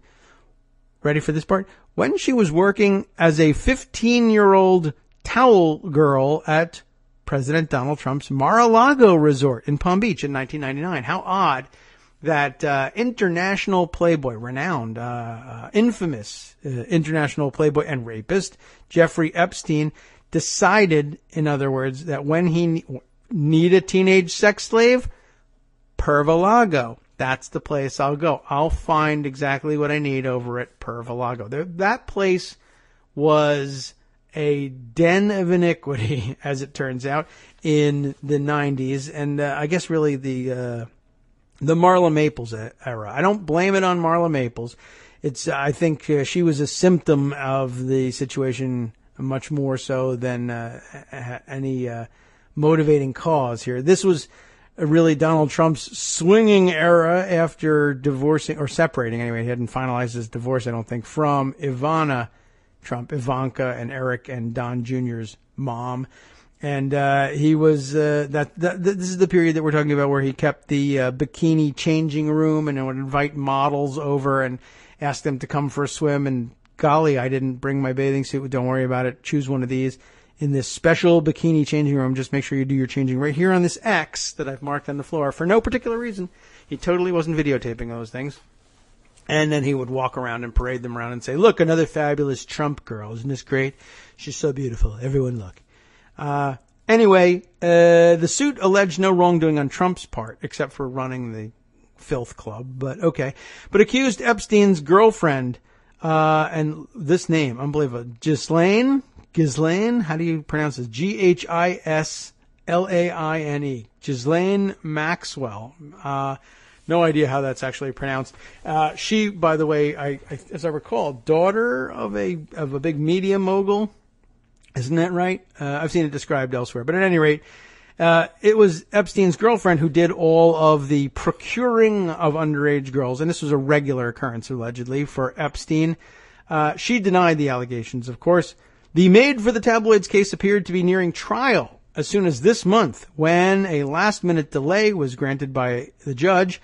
A notice filed with the federal court in Manhattan Wednesday said a settlement had been reached in the case, but did not reveal details. Lawyers for both sides issued identical statements welcoming the outcome. We are happy to have settled this matter without the need for a trial and are pleased with the result, the attorneys said. Giuffre, formerly known as Virginia Roberts, I don't know how she says Giuffre, she might just say Jeffrey, was represented by attorneys David Boies, who's a big name, of course, Sigrid McCauley, Brad Edwards, Paul Cassell, and Stan Pottinger. Those names may ring a bell maybe with Armando, or people more closely associated with the Manhattan legal world. Anyway, while Maxwell was represented by lawyer Laura Menninger. The suit had drawn media attention as an extension of the 2-decade-long saga that drew in a slew of prominent political figures, ranging from Trump to President Bill Clinton to Labor Secretary Alex Acosta. Remember that. Current Labor Secretary Alex Acosta was the U.S. attorney originally prosecuting the case. And lo and behold, it has now been settled, and he is safely ensconced as Secretary of Labor. Why? Why was he picked as Secretary of Labor? I don't know. I have no idea. I was glad to see that they finally settled this case, which besmirched the reputation of the fabulous Mar-a-Lago Club. I had nothing to do with it. I had no idea that people would be trolling my club looking for underage sex slaves. All I was doing was employing them to hand out towels to people on their way in and out of, let's say, the sauna or their massages or what have you. I wanted to keep 15-year-old girls in close proximity to the massage rooms for towel reasons. That's all I'm saying. There's no reason why that has to be a 21-year-old person handing out those towels. It's just towels. It's very unskilled labor. It's all right. And I admit to you that we have a certain look we like to see at Mar-a-Lago, especially in 1999. We were maybe a little bit more focused on the looks of the girls handing out the towels in those days for purely reasons of national security, I would say, at this point. And already I'm speaking more like the 1990s Donald Trump there, too. Anyway, I guess it's the context. So what has he said about this in the past? We've heard this quote before. Trump's aides maintain he had no friendship with Epstein. For some reason, they're denying that. But in a 2002 interview, Trump said he'd known Epstein for 15 years. Terrific guy, Trump said. He's a lot of fun to be with. It is even said that he likes beautiful women as much as I do, which is an amazing thing. I like them so very, very bigly, he would say now. But back then, he was able to say, it is even said that he likes beautiful women as much as I do. And many of them are on the younger side. I hired them, but he's the one that turned them into sex slaves. All credit to Jeff on that one. I mean, really, honestly, I looked at her and all I saw was, towel. This is terrific. This is who I would want to hand me a towel on my way into and out of, say, a massage or a sauna or a soak in the hot tub. Jeff took it to the next level. The guy's a visionary. That's all I can say. Clinton also socialized with Epstein and took a number of trips aboard Epstein's private planes, even though he had his own, I guess, including a 727 used for a Clinton Foundation jaunt to Africa. Clinton, rather. He did not have his own planes. He was always borrowing someone else's. That's right. Trump that had his own plans. As U.S. Attorney in Miami a decade ago, Acosta approved a controversial plea deal for Epstein that allowed him to escape federal charges while pleading guilty to 2 state felonies. This is interesting. The U.S. Attorney arranged a deal dropping the federal charges, but not state charges. He can't drop state charges. I guess if he could have, he would have. But how interesting. I don't know. I would venture to say that it's probably pretty rare maybe for a U.S. attorney to say, you know what I'm going to do here? We're not going to charge you with anything. We're going to leave it. We're going to leave it to the states. Well, that was at least consistent with Republican ideology. Let's see. So Epstein served 13 months under lax conditions in a county jail before being released. Acosta said he was troubled by the lenient outcome in the case, but thought the plea deal was a reasonable resolution of the case at the time. The suit also drew the interest of pro-Trump blogger Mike Cernovich, who's a disgusting troll in his own right, of course, who intervened in an effort to unseal hundreds of pages of court filings that were blacked out to a degree that rendered them virtually incomprehensible to the public. In 2004, the idea there being, I want to be able to identify and harass this woman. I want to unleash right-wing trolls on her and call her a whore and say that it's really all her fault in case this case were to reach or implicate Donald Trump.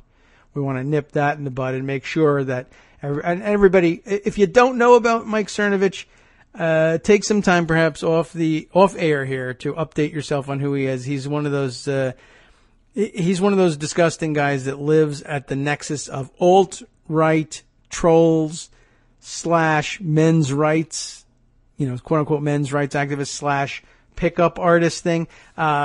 His general worldview being, either that there's no such thing as rape or that if there is, it's a good idea because all women secretly want it. And the way you establish the correct natural order of things is to go around forcing yourself on women, whether they want it or not, even though they secretly all want it, is basically what he's going to tell you.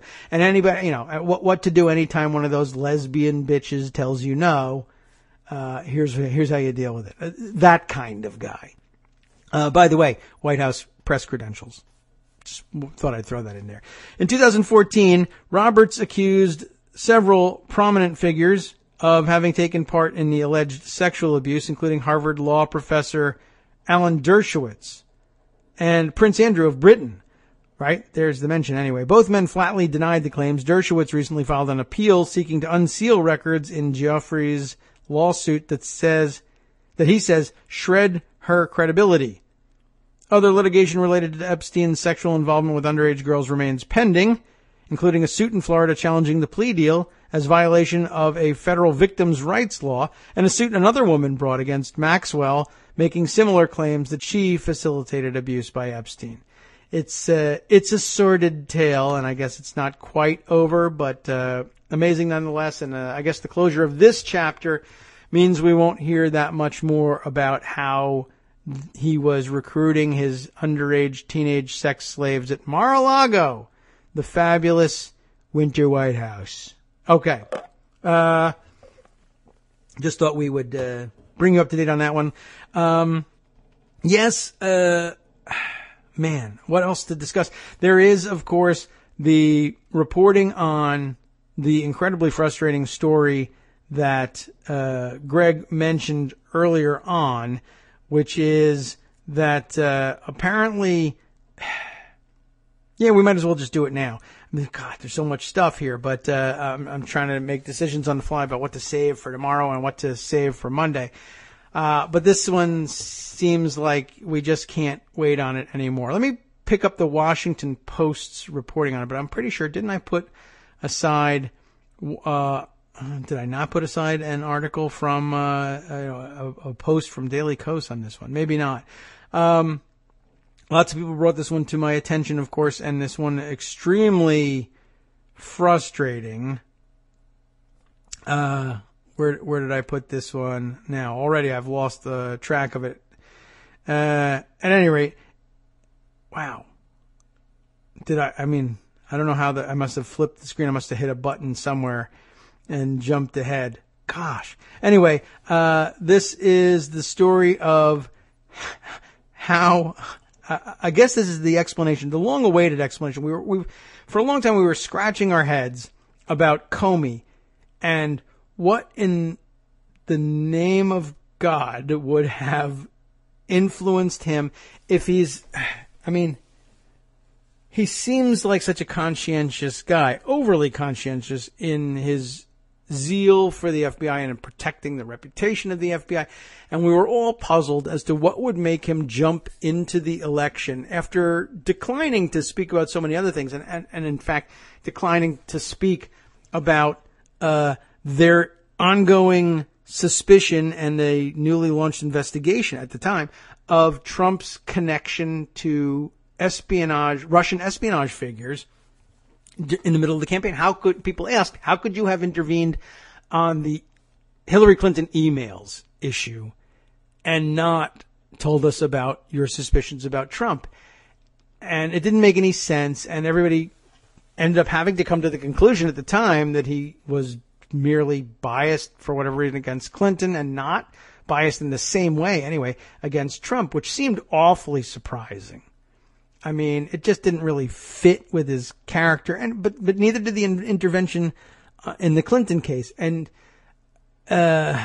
we made a couple attempts at trying to explain it, and we were able to explain to a certain extent why he felt it was absolutely he had no choice but to intervene and to make these announcements in the late stages of the campaign about the email investigation because at the time all we had to go on was because he felt that then Attorney General Loretta Lynch had compromised herself in meeting with Bill Clinton to discuss God knows what, but possibly this case. And so therefore he had to, go forward with the announcement that they were taking a second look at the emails. And then finally, of course, clearing her, but only too late and all of this. And, but all we could chalk it up to was he just didn't want the FBI to look like they were being overly lenient on Hillary Clinton. And now we have something more to plug in here that helps make some sense of things, except it also is very disheartening and sad because what it means is if this is the explanation, what it means is that the FBI and itself ended up getting fooled, or at least Jim Comey ended up getting fooled by what appears to have been a faked Russian document. The Washington Post approaches it this way: how a dubious Russian document influenced the FBI's handling of the Clinton probe. If by some chance you haven't read this, This, I think, helps make some sense of his decision, as sad as it is. A secret document that officials say played a key role in then FBI Director James B. Comey's handling of the Hillary Clinton email investigation has long been viewed within the FBI as unreliable and possibly a fake, according to people familiar with its contents. And I'm not 100% clear. I've just skimmed these articles whether there was some inkling that it was possibly fake at the time Comey made his decisions based on it, or whether this is something they have since come to think about these things. Karen Demirjian and Devlin Barrett are writers on this, by the way. Continuing on, in the midst of the 2016 presidential primary season, the FBI received what was described as a Russian intelligence document claiming a tacit understanding between the Clinton campaign and the Justice Department over the inquiry into whether she intentionally revealed classified information through her use of a private email server. Once again, intentional revelation of classified information, which of course the current president is doing with great aplomb at that right at the moment. But of course it's okay because instant declassification, yada yada. It's not okay, by the way. But that's the theory. The Russian document cited a supposed email describing how then Attorney General Loretta E. Lynch had privately assured someone in the Clinton campaign that the email investigation would not push too deeply into the matter. If true, the revelation of such an understanding would have undermined the integrity of the FBI's investigation. So reading that and not yet debunking it throws Comey into a panic, or certainly could be imagined that that's what happened. Current and former officials have said that Comey relied on the document in making his July decision to announce on his own, without Justice Department involvement, that the investigation was over. That public announcement, in which he criticized Clinton and made extensive comments about the evidence, set in motion a chain of other FBI moves that Democrats now say helped Trump win the presidential election. But according to the FBI's own assessment, the document was bad intelligence. And according to people familiar with its contents, possibly even a fake sent to confuse the Bureau. Wow. And I guess it did. The Americans mentioned in the Russian document insist they do not know each other. They do not speak to each other and have never had any conversations remotely like the ones described in the document. Investigators have long doubted its veracity, and by August, the FBI had concluded it was unreliable. The document, obtained by the FBI, was a piece of purported analysis by Russian intelligence, the people said.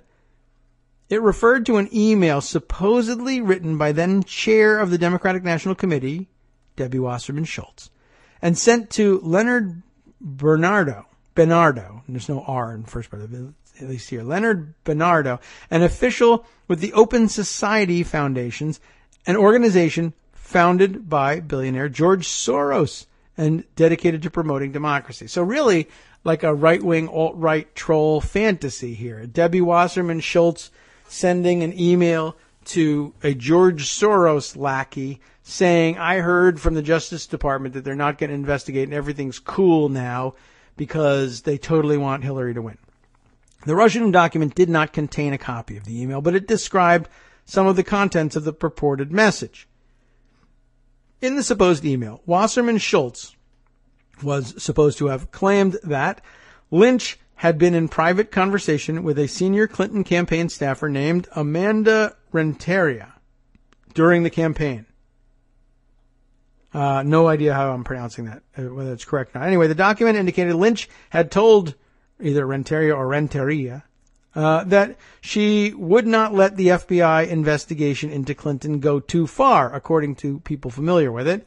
Current and former officials have argued that the secret document gave Comey good reason to take the extraordinary step over the summer of announcing the findings of the Clinton investigation himself without Justice Department involvement. Why do we think this is the case? Because, of course, Comey, if he's believing the document, he's looking at a thing that says, I can't trust Loretta Lynch.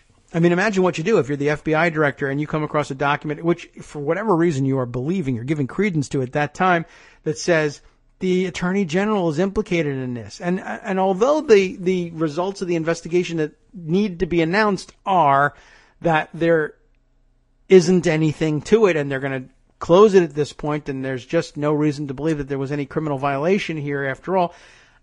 If you're James Comey and you are concerned about the reputation of the FBI in particular and the Justice Department in general, and have come to believe that Loretta Lynch has improperly had contact with the Clinton campaign, assuring them that the investigation wouldn't go very far. Even if you believe in the integrity of the investigation, you would at this point say, for the good of the department, for the good of the FBI, for the good of everyone, we don't want Loretta Lynch being the one to announce the results of this report because she's compromised.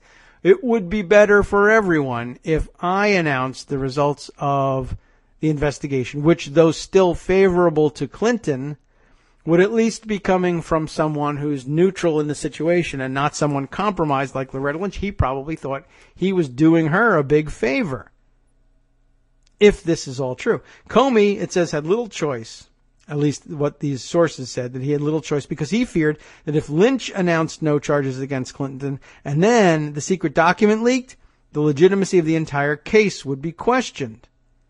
From the moment the Bureau received the document from a source in early March 2016, its veracity was the subject of an internal debate at the FBI. Several people familiar with the matter said the Bureau's doubts about the document hardened in August, too late at that point, when officials became more certain that there was nothing to substantiate the claims in the Russian document.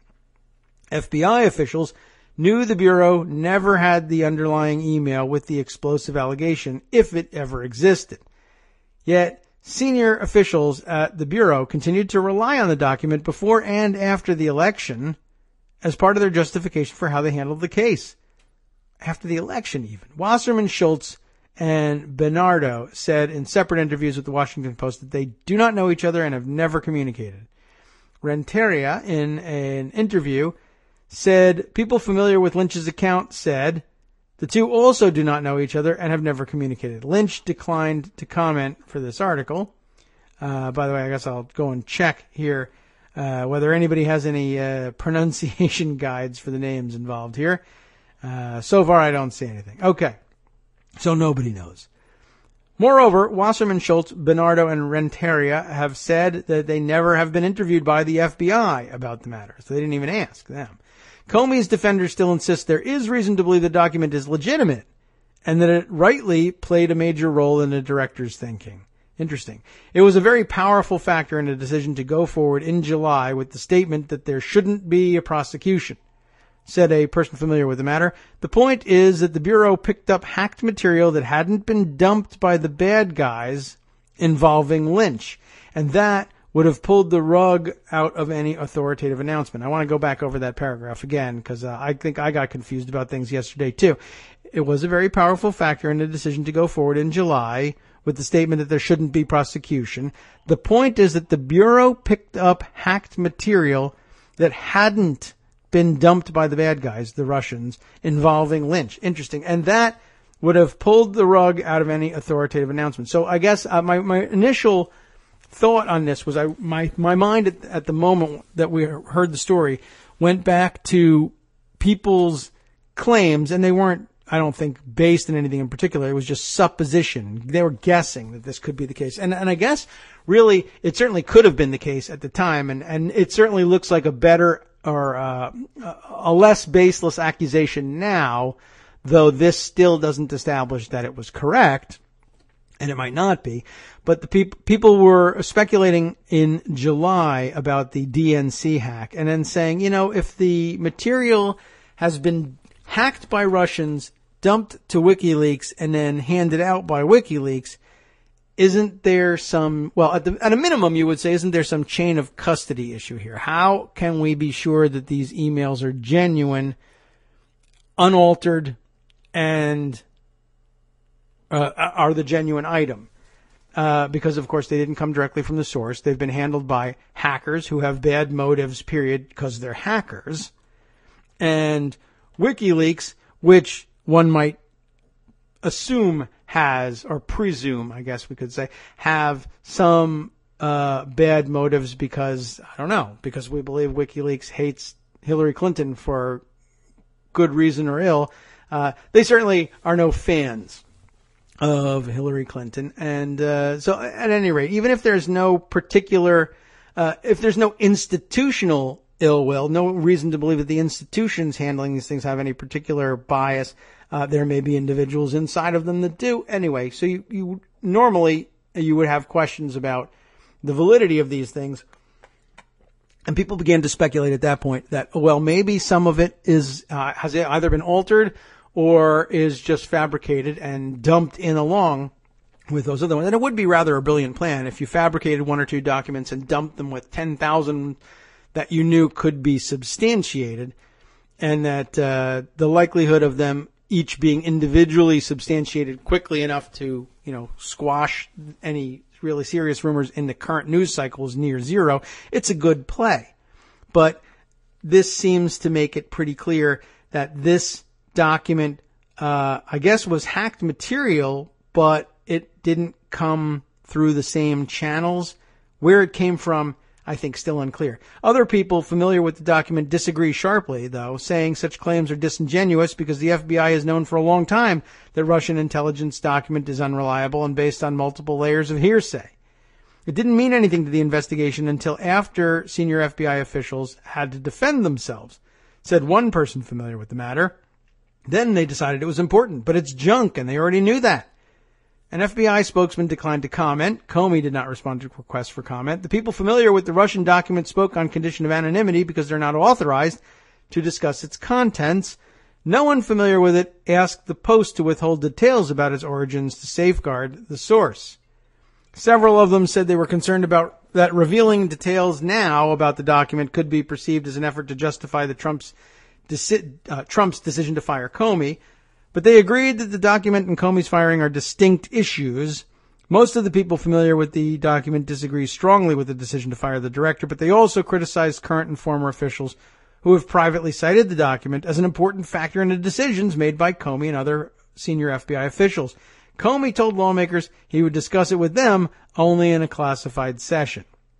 So again, much more to this email, or to this story rather, as well, but we're not going to be able to fit it in because it is, after all, time to hand the microphones over to Wink and Justice to carry on with the after show and get to all those other stories that I missed today. Maybe some of those will be part of the Friday show, maybe part of the Monday show, which we'll be putting together in the next couple of days, and we'll dive into some of these other big stories still floating out there. I feel like I'm always behind on these things because it's 10 outrages an hour with these guys. What's coming up on the after show? We'll get some indication of just what juicy details you'll get if you hang on for Thursdays, that is to say, the Thank God It's Jovidi episode of the after show. Here we are. Oh, yes. Oh, and I meant to get to this one too. Well, good. You can stay tuned and hear about the Mar-a-Lago employee, not the 15-year-old, married to a convicted mobster. Remember her? Remember him? Well, she's now working for Trump on this overseas junket. I thought she was going to stay around Mar-a-Lago, but apparently not enough for her to do in the off-season there. Wow. 5 men are charged with insider trading involving the Department of Health and Human Services. And Trump's White House proposes a rule to allow law enforcement to shoot down media drones. I guess a short jump there to just shooting down the media themselves. On the last half, we report that Jeff Sessions not only lied to Congress, forgot this one too, on his security clearance forms about his Russian connections, he left out he just let a mega bank skate on money laundering into Mexico while going after minor drug offenses instead. From Daily Kos Radio on netrootsradio.com. You have been listening to the Kagro in the Morning Show with David Waldman. Yeah, the money laundering thing is back too. I saw an interesting tweet yesterday from our friend on Twitter, Hawk River, who says that he found it interesting. Rachel Maddow said she always saw the Deutsche Bank Russian money laundering and Trump-Russia investigation as two separate issues.